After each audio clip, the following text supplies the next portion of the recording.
Kisah seram pemandu van jenazah part yang ketiga. Tunggu selepas ini.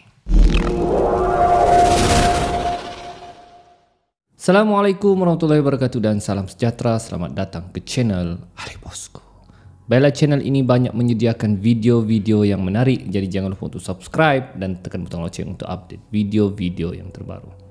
Jadi guys, ini adalah episod yang terakhir untuk kisah seram pemandu van jenazah.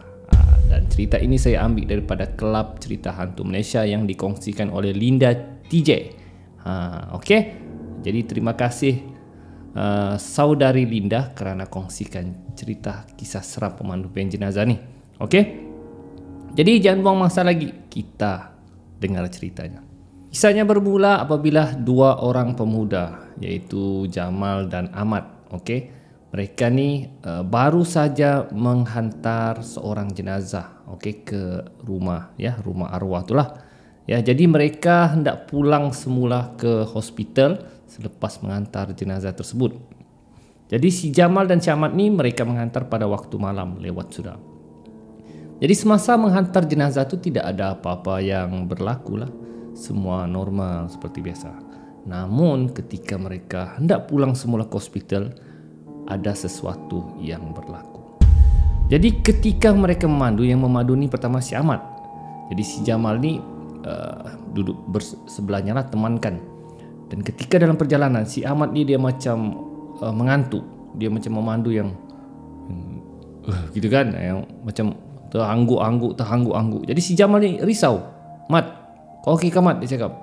"Kau ni macam terhangguk-hangguk. Accident kita ni bilangnya ada, kita masuk hospital ni." Boleh lang Syamat kan. Jadi si Jamal ni risau. Dia cakap, "Beginilah, kita singgah minum sekejap di restoran," dia cakap. Ya, nanti aku yang memandu je lah, dia cakap. Jadi Syamat setujulah sebab dia sangat-sangat mengantuk lah, mungkin perlukan rehat sebentar. So mereka pun berhenti di tepi jalan dan minum sebentar di gerai, di tepi jalan. Jadi sebelum mereka turun ke gerai tu, si Jamal ni terdengar seperti ada orang batuk di belakang kereta jenazah. Gitu. Jadi dia terkejut. Dia tanya, "Syamat, kau dengar orang batuk ke Mat?" Syamat cakap, "Mana ada aku dengar, tiadalah," dia cakap. Jadi si Jamal ni heran, siapa yang batuk di kawasan tempat jenazah tu. Jadi dia cuba jenguk tengok, tapi tidak ada. Dia cakap, "Mungkin perasaan kot," dia cakapkan, "mungkin bunyi dinding kereta ke apa kan." So dia abaikan, dia pun pergi semula minum di gerai bersama si Ahmad. So mereka pun duduklah.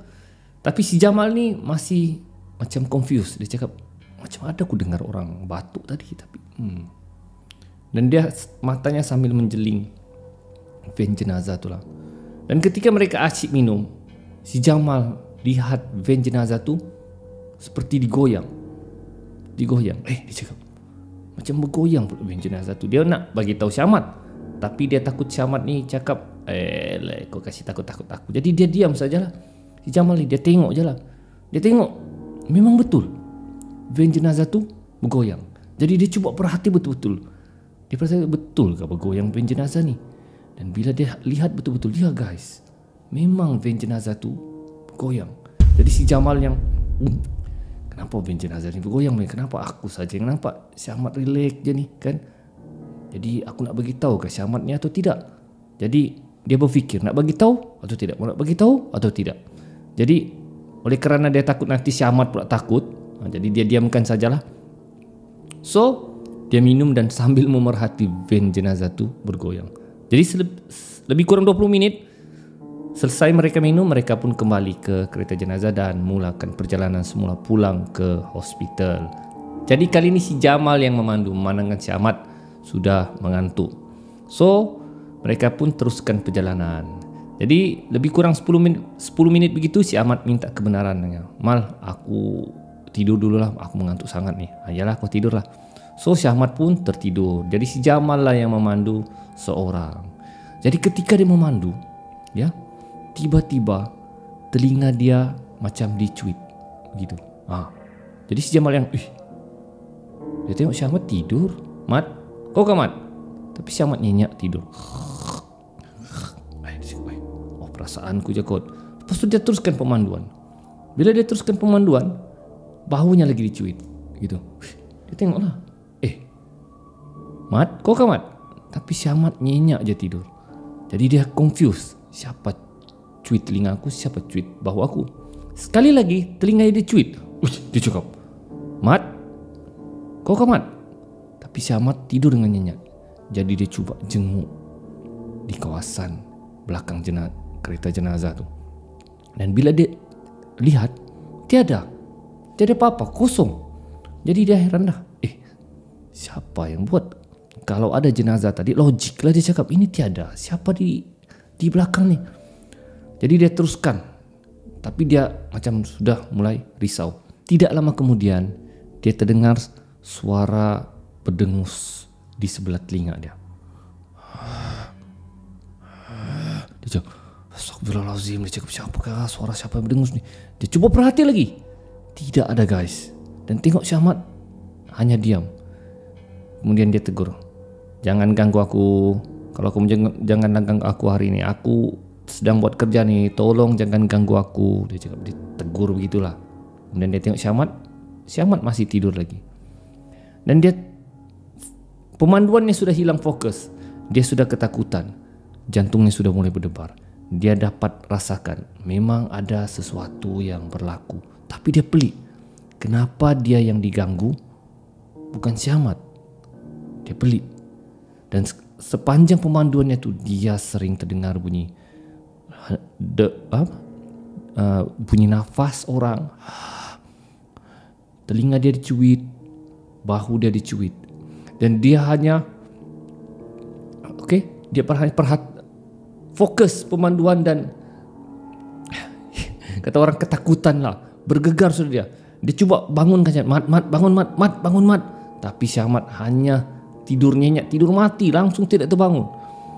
Dan telinganya masih dicuit dan bahunya masih dicuit. Dia cuba perhati di cermin, tapi tidak ada orang. Dan suara, napas orang tu semakin lama semakin kuat. Bulu romanya semakin kembang si Jamal. Tangannya sudah bergegar, lututnya sudah bergegar, jantungnya makin berdegup kencang. Dia cuba baca surah ya Allah subhanallah 3 kul, dia baca di Al-Fatihah, dia baca ayat kursi pun tidak berkesan. Gangguan tu masih ada juga dan makin kuat. Pemanduan sebenarnya tidaklah jauh, 5 minit sudah sampai hospital, tapi dia rasa sangat jauh akibat gangguan tersebut. Jadi dia kuatkan semangat dia untuk sampai ke hospital, dan sampai saja di hospital gangguan tersebut hilang. Dan dia cuba perhati, dia nampak seperti ada bayang-bayang orang di bahagian jenazah. Dan dia cuba perhati betul-betul, bayangan tu hilang. Jadi dia pelik, astagfirullahaladzim, dia cakap, siapa yang ganggu aku ni? Dia cakap, kenapa aku yang diganggu ni? Mat, bangun Mat, kita sudah sampai Mat.